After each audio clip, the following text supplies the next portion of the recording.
বন্ধুরা, আজকে আমার লাঞ্চের মেনু পরোটা, চিকেন করেছি কাজু দিয়ে, কাজু চিকেন, কাজু বাটা, কেশরি মেথি, পেঁয়াজ, আদা, রসুন সব দিয়ে, টক দই দিয়ে, কাঁচা লঙ্কা দিয়ে করেছি কাজু চিকেন। তার সাথে স্যালাড আছে, লঙ্কা, শসা, পেঁয়াজ। আমি খাওয়া স্টার্ট করছি।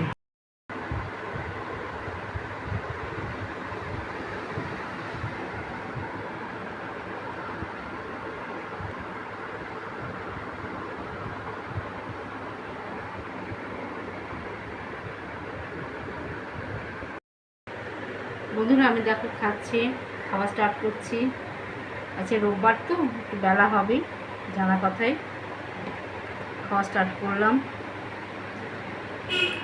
হেভি হয়েছে, তোমরা করে খেও, দেখবে খুব ভালো লাগবে।